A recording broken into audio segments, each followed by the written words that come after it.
Oh yeah. Oh yeah.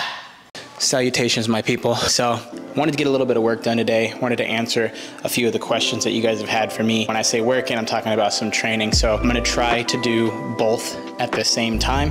Hit some reps, answer questions in between the sets if I can, and hopefully I can put together a good product that is both fun to watch, informative about my process, and then also informational as in answering the questions that you guys have for me. So, if I don't answer one of your questions today, maybe I'll answer it in the next video. If I don't have a question from you, you guys can go ahead and drop one in the comments, or you guys can respond on Instagram stories, which is where we usually put out the polls to ask questions in the first place. So yeah, without further ado, I'm gonna put an hour on the clock and I'm gonna get into it. So fuck with me.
All right, so couldn't make this 9-footer, but I'm gonna give it one more try. I don't think I'm gonna get it, but I'm still gonna give it a try and see what's in store, what's in the cards, heart of the cards.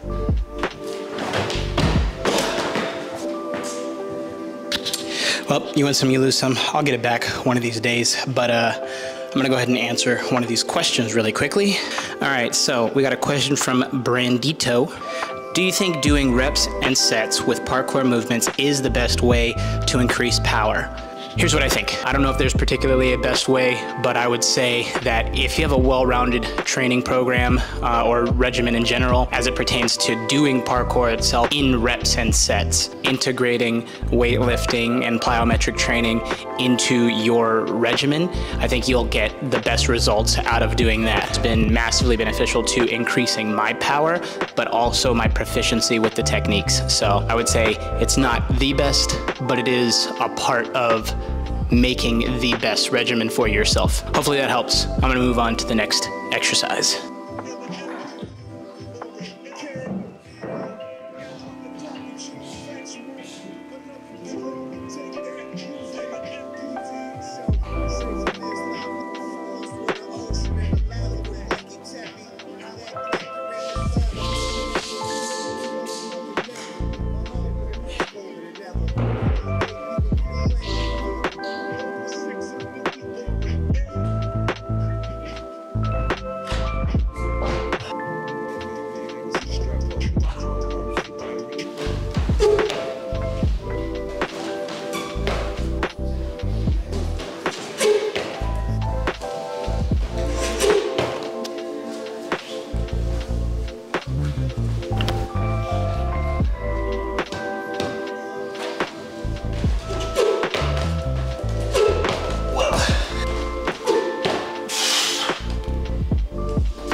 This actually happens to me pretty frequently where I have like 5 rep scheme, mid to high diff or something like that on the program, and then I catch like a little bit of a groove, like I get in that zone, so then I just start pushing. I had a mid to high diff underbar pre, mid diff 8.5 feet to 9 feet, high diff 9 feet to 9.5 feet, and I just did 9.5 and it wasn't no problem. So I'm gonna see about 9.8 and yeah, I don't know, we'll see how far we go.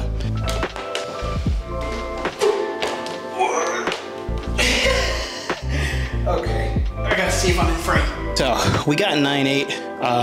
I wasn't expecting to make it. I was just giving it like a powerful test throw, and I was able to see it pretty early, but I still wasn't expecting to like make it, you know. I've been practicing my arm swing. So let's go for 9.10 and then see what's going on after that, if I make that.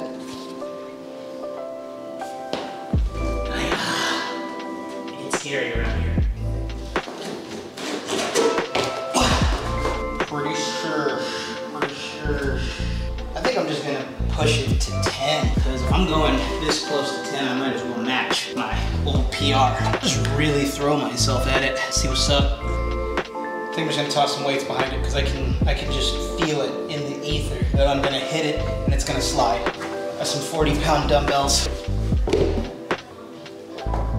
Out here for a 10-foot attempt. I'm gonna limit myself to 3 attempts max and see how that goes. Gotta get this one on the cellular too, just in case it actually go down. Yeah, I think so. Why not? Why not?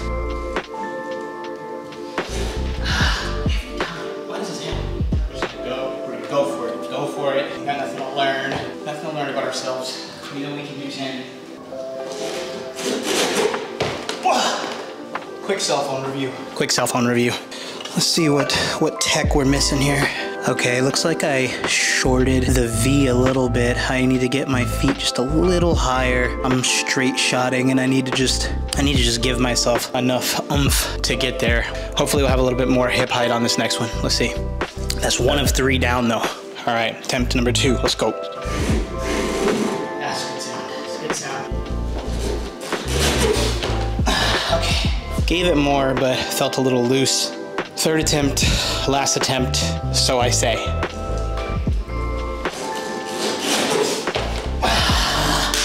Damn. All right, quick celly review one more time. See what's going on. Still straight shotting a little bit too much. Yeah, my 3rd one was worse than my 2nd one, it seems like. Yeah, I can see it. Okay, I'm up on my hour, and I still have dynos to do, but I'm liking what I'm doing right now. So I think I'm gonna give myself a mulligan, 2 more. So I get 5 throws at 10, you know, whether I make them or not, it's 5 reps attempted. I'm touching both feet every time, which is good, but I'm gonna see if I can make some corrections and get this one.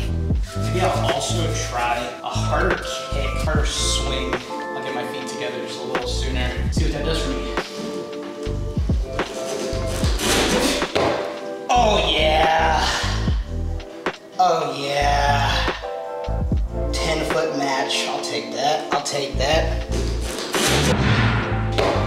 All right. Well, got a 10er. Let's see what it looks like. Oh man.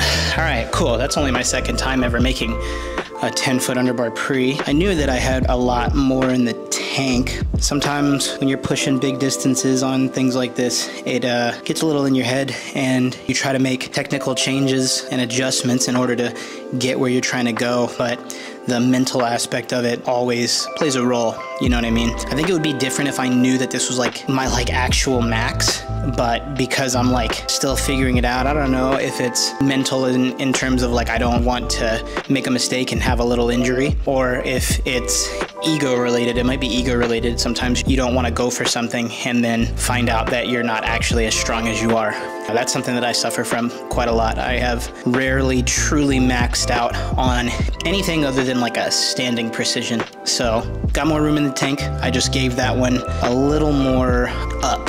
Got me there pretty good. Got a nice landing. That's great. I'm gonna take that. I'm gonna take that. 4 attempts. We got it. 4T. Let's go ahead answer another question. First things first, I gotta get my life in order. Some branding in there if that fits. I got a question from my young boy Raph asking for a shoe update. Did I tell you about this? Raph is one of my young boys, frequents the Movement Creative Collective out in New York City. He has been pretty tapped in on everything that I've been doing. What he's asking about, what he's referencing is my signature shoe line with Strike Movement. This is a Sways trainer, a suede upper update to the Haze trainer that we dropped in 2021. Mark Morissette, the CEO of Strike Movement, approached me and offered me a signature. One of the premiering shoes in that collection was my signature colorway, the Haze DS trainer. I got the Haze DS1 in 2022, the Haze DS2. As it pertains to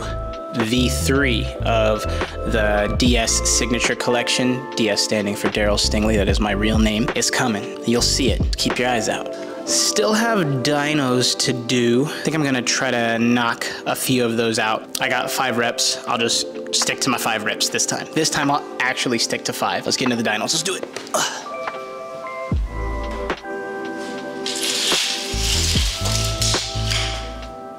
That can stay right there.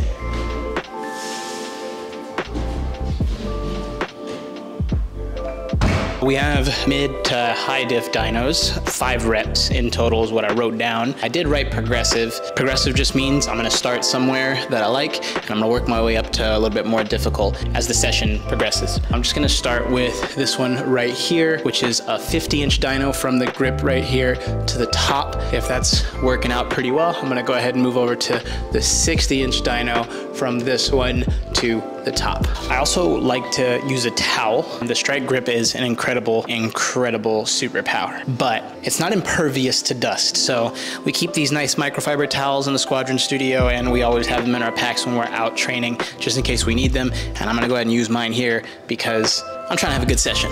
You know, I'm here for a good time, and obviously a long time. First throw on the 50, let's get it.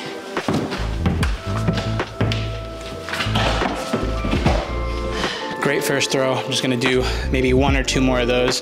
And I think I'm gonna just roll over to the 60 after that.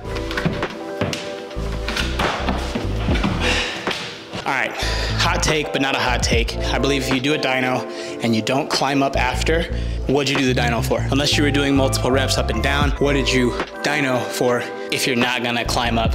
Like, why would you do something like that if you're trying to use it in a practical sense, or even if you're trying to use it in just like an outdoor application and you do a line and you have a dyno at the end of it, the move's not over until you're over the wall.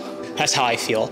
I'm trying to be dynamic, I'm trying to be fast. If you guys like my climbing and you want to emulate me, or if you want to reach at some of the success that I've gotten, just do everything like you're really performing it. Like you don't have a choice but to perform it to the highest possible level. That's what you gotta do. So back into it, 1 more on the 50.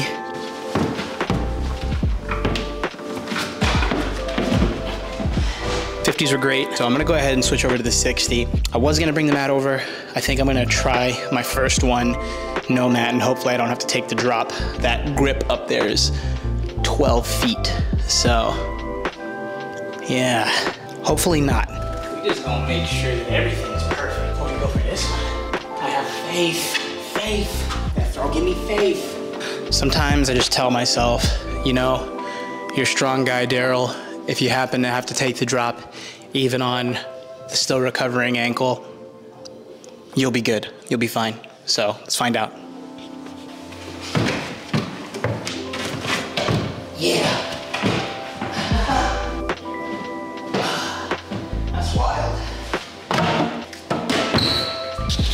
So my intention was to do a 2-hand grip first and then go for the 1-hand grip after that. Anybody who's been following me, following my recovery journey, has been maybe possibly aware. I've been practicing the 1-hand grips for a couple reasons. One, I think it looks cool sometimes. I think it looks ninja as shit sometimes. The other reason I do it is because sometimes you need to do that in order to catch the thing that you're trying to catch. So I figured it would be smart to train it intentionally so that when I end up doing it intentionally or not intentionally, I have experience with being there and hopefully I can hold my grip. So got that one done. Gonna go ahead and give a 2-hand catch a try. This is number 5 out of 5.